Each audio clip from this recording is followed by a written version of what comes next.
Hello, everyone, and welcome to SONIQLOOX Conversations. It's our video interview series where we chat with artists about their music, their process, and the lives they're living alongside of their music. Today, we're joined by Nashville-based indie alt artist Seth Beamer. Now, Seth has built a catalog that hits harder than any algorithm can expect, raking up sync placements from the NFL to Sesame Street and sharing stages with names like Ryan Tedder and Lovejoy.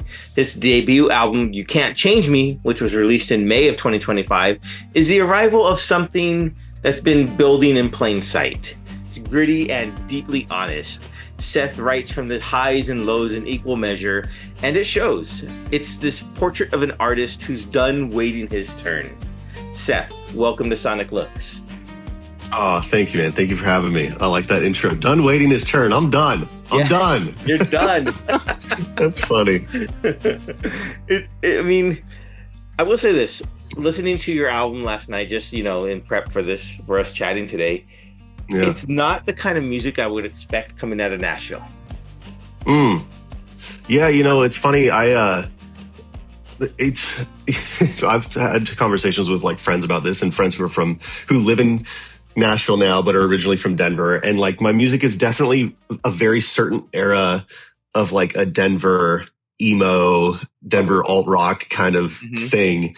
And despite that though, I do feel like that genre is kind of on the come up here in Nashville, and maybe not even specifically like my exact sound, but like this alt pop sound is definitely on the rise here, and there's more of that than ever. But I still get tons of people who are like, "Oh, you're in Nashville. Are you country?" And it's like, well, there's definitely a lot more than country here. So, there's everything here, man. So, yeah. Yeah, it means I want to go to Nashville really bad now. After speaking with so many artists who are based there, it just seems like it's the place that's really this fusion and this just this gathering of different genres that are just really erupting, and yours included. I mean, you said this early 2000s emo type of music sound, and I think it's just great. Your music is just great. I heard it.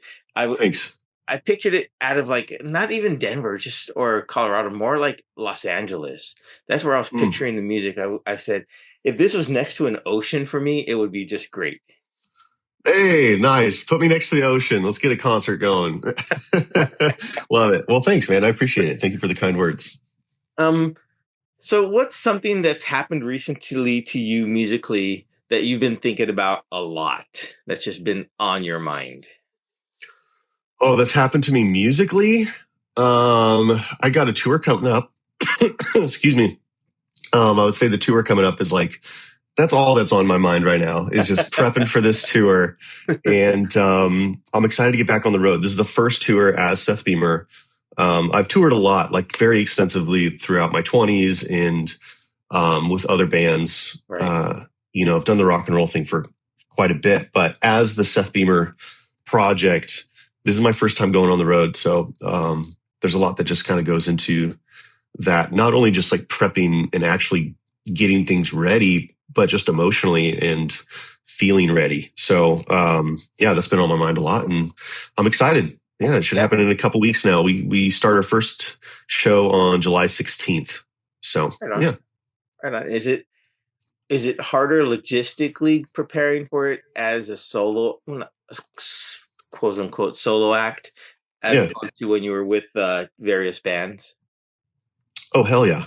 Yeah, it's way harder. Yeah. And I'm very fortunate, though, that I have a small team. I have a booking agent and management that can kind of help. I can lean on for some things, and they really help bring this together with me. And I couldn't have done it without them, if I'm being honest, at least at this level. Yeah. But yeah, it is a lot different. When you have a whole band, no matter if it's for a tour or for releasing a song or for playing one-off shows, like whatever it is, you have all these people who can like kind of join in and help, and everyone gets a job, Right. And but when you're a solo artist, it's all on you. And I do have a band that I play with, and the guys are great. They really do step up and help me out in so many ways, but it still falls back on me. And so it's just tough it's a lot more work. I'll say that. Yeah. but I was gonna say it's not really work though if you love doing it, right? That's it. Yeah. Do I love this? I think I love this. Yeah. Like, Yeah. I think so. Yeah. I think I still like doing this, don't I? Yeah. What would you say being in Nashville has what has it done for you musically? I know you talked a little bit about it in our written interview, but just go a little bit deeper into there. What has it done? Where has it pushed you a little more that you couldn't get in Colorado? Mm, man, so many ways. It's pushed me in so many ways. I will tell everyone, if you are thinking of moving to Nashville, you absolutely should. Okay. I wanted to do it for a long time, and my time finally came where I had an opportunity to. And uh, it's just been the biggest blessing, and it's pushed me in so many great ways that it's really taken me to the next level, not only musically and songwriting and getting to collab with so many other artists here, but like it's also pushed me in like producing, like that's something I never really did back in Denver. But now here, all of a sudden that opportunity has presented itself over and over, and I'm producing more artists than I ever have. And I'm Cool. like, okay, so that's been kind of a door that's opened up here specifically in Nashville for me. And I think, man, yeah, it's just been such a game changer as far as really being able to dive into music at the level and at the amount that I would like to. Right? There's just not enough of it in Denver, say, or a lot of places. Whereas you get here, man, and I tell everyone it feels like music summer camp for adults, where we're all just playing together and collabing and songwriting, and it's so fun, and the culture and the community is such a collaborative and artistic, like creative feeling that like just being here, I feel like making songs. You know what I'm saying? Yeah, There's something no, I get about you. it. I Just got you. literally being on this soil makes me feel like creating songs. So it's been a blast. Yeah.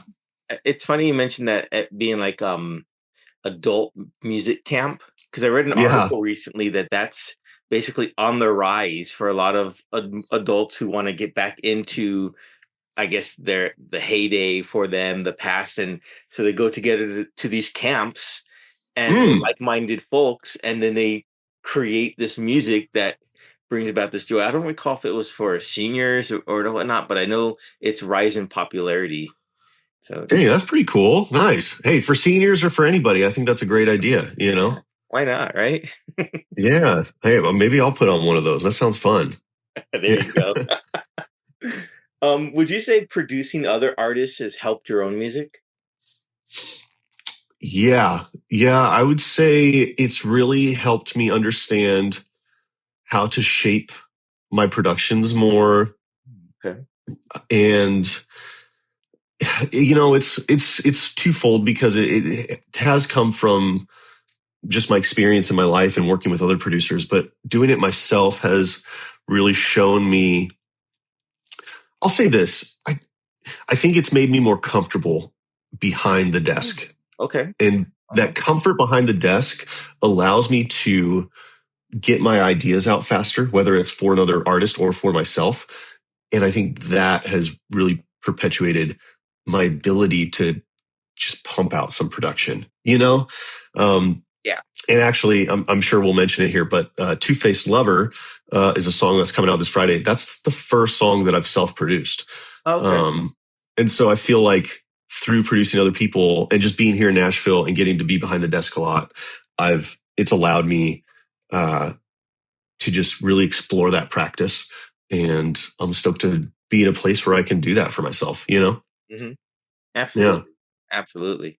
Well, you mentioned it. You took away my thunder there. Two-Faced Lover, your No, new yeah. song coming out. I think you said July 3rd, which is Yeah. cool. I got to listen to it. I feel lucky. It's a little sneak preview there. And and I really enjoyed it. It had this energy and momentum to it. So Mm. I'm not sure if that's what you anticipated when you first were designing it sound wise. But talk a little bit of what you want to share about the song. Uh, even if people are hearing this after its release, tell us a little bit about it.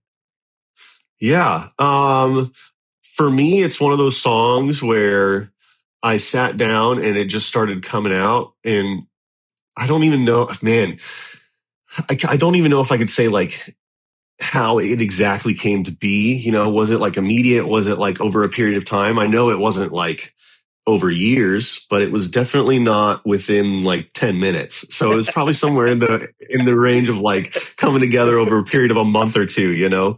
But 10 minutes to 2 years, somewhere in there. Yeah. somewhere in there.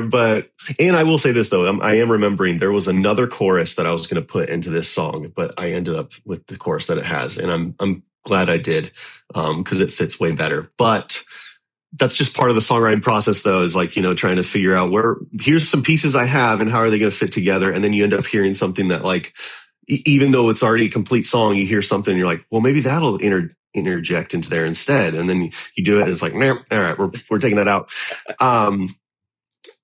Thematically, it's funny because it's a song that's just based on like, bet you could be my two-faced lover. It's like, all these hacks who are just like two-faced and kind of, I have this song called The Runaround, and it's kind of about the same thing, these people giving you the runaround. And I don't know why that is such a theme in my music. It seems, I guess I could say it's just I've lived through some relationships like that, and that's where it comes from. But yeah, it just came out, man. And it wasn't like I like had to write about it or anything. And it's not a song where I was like so emotional. Sometimes I'm like so emotional and I can't help but get the words out. And this one, it was just like, it like manifested, and it wasn't like I needed to say anything. It was more just like, it's just presented itself. Yeah. And I don't mean to sound pretentious when I say that. It's just one of those songs. Yeah, I get it. No, I get it. Sometimes you're just writing and it just like, I don't want to say writes itself, but it just. I mean, there is that though. Yeah, for sure. Yeah. What do you do when a song isn't working and you can't figure out why? I drop it. Drop it. Yeah, I drop it and I just don't worry about it until it does come. And so I'm very much so. Maybe in my personal practice, but when I'm writing with other people, sometimes I'll really force it with them. It'll be like, we're gonna finish this song, we're gonna get this part. But when it comes to my personal music, like, and when I'm writing solo, if it's not working, man, we just drop it. I'm just like, no, let's just put this to the side, and we're gonna come back later. If an idea comes, then great, and if not, then like, it could sit in my notes or sit on in a session like on the computer for years. I have stuff in my computer from years ago, and it's just, maybe it'll come back and like, I'll have another idea that'll end up getting put together with that, or maybe not. Like, and I don't beat myself up about that, because there's always going to be an abundance of creative things happening, that something will come together. I don't need to worry about the thing that's not quite working, I hear you. Has there ever been a time when you're looking through your computer and you're like, oh crap, I didn't remember writing that. That's so great. Oh yeah, definitely. Yeah. Like, I mean, more often than I would even like consider. Yes. Okay, that's cool. I mean, and then do you ever go back and like, I guess What's funny though? I was going to say this. Let me finish that real quick. Yes, I do that all the time, but that doesn't necessarily mean that I'm inspired to use it again, or that I have something ready for it. It's like, I go back, I'm like, man, I made that. That's sick. Still doesn't have anything for it. We're moving on still, I hear you. Yeah, you're like, that's really cool, but it's just going to sit right there. Yeah. Yep, totally. Yeah. What I was going to say, I'm also a photographer, and I take pictures when I see them. And I go back every now and then, look at my past catalog, and I'm like, oh, I knew this new technique that I can apply to this image. Do you ever see that where like you have an old snippet of a song or maybe an old chorus, and like now through your production and through everything else that you've learned through life while doing this, oh, I can apply this to this track or something like that? Technique wise, and like like when we're talking like technical like that, I would say not really. And the reason why is because I hear the song as it is, whether it was produced that way at the time or not. And there's still going to be that intention behind it. Got Even if I wasn't able to execute the production at that time, like I wouldn't go back and hear it and go, oh, this production thing would work well. Like, and especially with songs that are like done. If a song's done, even if I like have a new taste or something later on, I would never go back to a song and be like, oh man, I could have done this thing that I know now over here.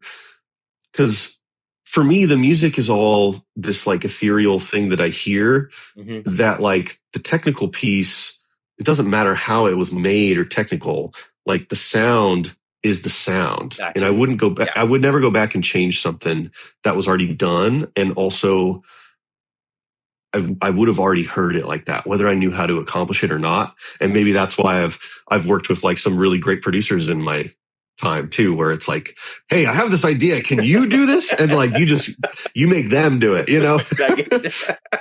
So man, I hope that doesn't sound like, you know, defeating either. Like, cause I get what you're saying about looking at past work. Cause I do photo and video as well. And when I look back at past work, I go, oh man, like something as silly as like, oh, I could have fixed that white balance, you know? It's like looking at a photo and you're like, oh, why was I editing it like that? Like now I know how to fix it, you know?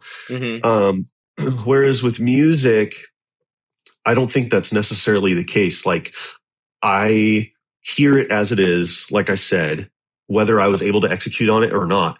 And it's not going to make it to the finish line without that. That makes sense. That makes perfect sense.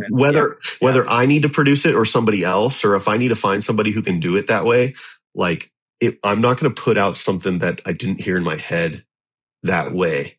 Not to say that sometimes I do hear, or I don't hear a certain thing and somebody else does and it ends up going into it. Like a producer can definitely add their flavor, you know, and that's why I work with some of the people I do. But I hope that answers your question. I feel like I'm rambling. It's not rambling. It absolutely does. And I understand that completely. You have a vision for the sound, and no matter what technique gets you there, that's what you want it to sound like. Yeah. I get it. Has there been, I guess not, has there been, but who would you want your dream collaboration to be with if you could pick any artist, living or dead? Oh, 21 Pilots, man. Oh, nice. Okay. Yeah, 21 Pilots or Paul Meany, you know, their producer from Eat Math. He's incredible too. I'd love if he could produce something for me. But I think 21 Pilots, there's just something so, I don't know, just very unique and spiritual about what they create. And I think that, I don't know, I love their music. They're like the modern day, you know, when I grew up, I loved Blink-182 and My Chemical Romance and Fall Out Boy and that kind of stuff. And like to the point of it feeling like a core part of my being, like that's how music made me feel as a kid. And like in my adult life, I feel like 21 Pilots is that version for me as an adult. And I know it can be, they're that for kids now too. So 21 Pilots. Yes. Yeah, I like that. They're a great band. And it's weird with them because they are huge and they're great, but you don't hear from them that often unless you're really paying attention to them. So, I agree. No, I think they do a great job of like being stars without like soaking up the stardom. Yeah, absolutely. And yeah, they are great. Love their music as well. Yep. What's the first concert you ever went to, and what do you remember about it? The Backstreet Boys. Went to the Backstreet Boys when I was like 10, I think. And I went with my mom and my sister. It was a birthday present. I remember that I got the tickets in an envelope for my birthday. And I don't remember much other than like the stage having these wings and they would come out on the wings. And we were kind of on the edge of one of the wings. This was at it was the Pepsi Center back then, the Pepsi Center in Denver.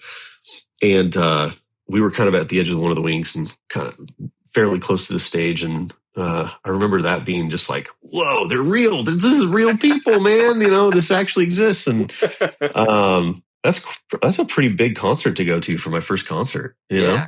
that is. That's quite the production, especially in their heyday, right? So Yeah, that was their heyday, man. They were huge back then. I was a huge Backstreet Boys guy. That was my first like album too, on tape cassette. I got Backstreet Boys Millennium.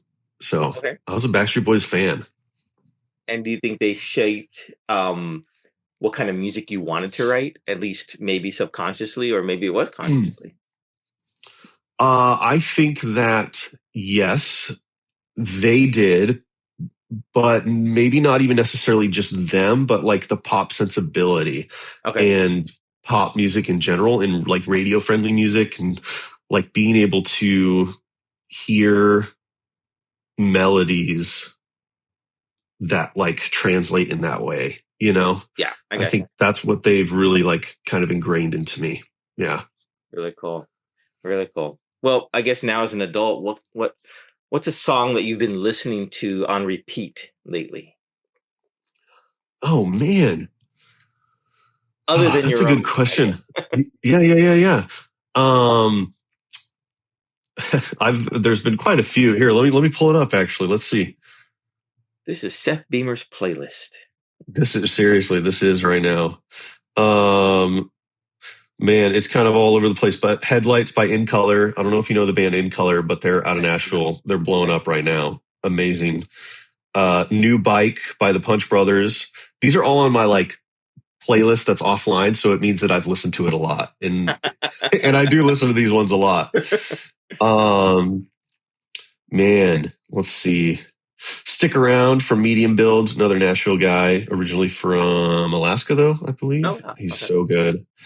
A lot of 21 Pilots, Drum Show from 21 Pilots. That's one. Yeah. Oh gosh, man. Yeah. Valley. Do you know the band Valley? I do not. Valley is like a LA band.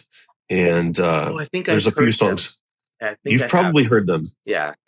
There's a few songs of theirs on here, but there's one song in particular, Good But Not Together, that, oh my gosh, I absolutely love. So kind of all over the place, I guess, but a lot of that like pop alt and then a little bluegrass for whatever reason in there. Right on. Okay. I guess the last question for you here. What are you working on right now that nobody knows about yet? Mm. I have some more like faith-based music that I haven't shared with anybody. And that's the first time this is the first time I've ever talked about it with somebody like publicly, other than, you know, just the people I'm working on it with Right. my, you know, partner and stuff. But yeah, I have two songs in particular that will hopefully come out by the end of the year. We'll see. I don't know.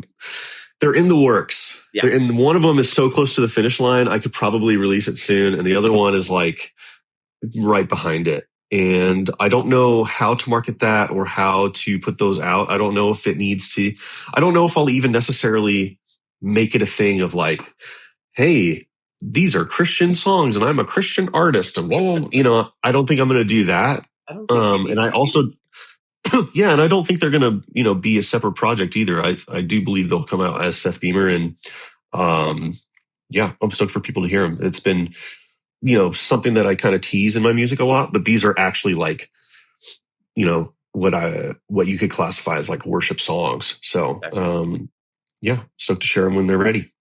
Well, right on. Yeah, looking forward to hearing that. Looking forward to hearing more music from you. I think I will say this, Ready to Go. I think I played that 5 times in a row. It was just so Yeah. great off the album. I don't can you tell me, I'm just so curious, what was your influences behind that song? Just because I listened to it just so many times and I was like trying to picture, oh, what is this? What am I hearing? It's just such a great song. Oh, thanks, man. That's my diss track. That's my, what Okay. everyone calls my diss track. I shouldn't say everyone, but no, it is my,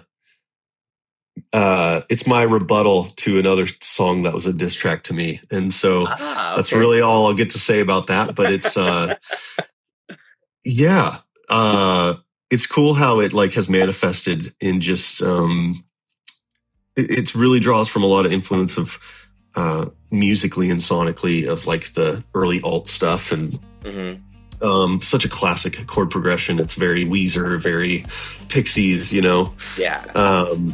And yeah, that one just kind of flowed out too, where I'll just say that it's my diss track. Gotcha. Okay, fair enough. We'll leave it at that. We'll drop the mic and walk away. Yeah. Now, if people want to follow along your journey, what's the best place for them to find you social media wise and whatnot? You can find me on anything at Seth Beamer Music. And then just SethBeamer.com, at Seth Beamer Music, TikTok, Instagram, YouTube, all the things. And yeah. Well, everyone out there, go follow Seth on all the things. Push the subscribe button, the like button, the follow button, everything like that. And Seth, thank you so much for spending some time with us here at SONIQLOOX. We really appreciate it. Thanks, Danny. Appreciate it, man.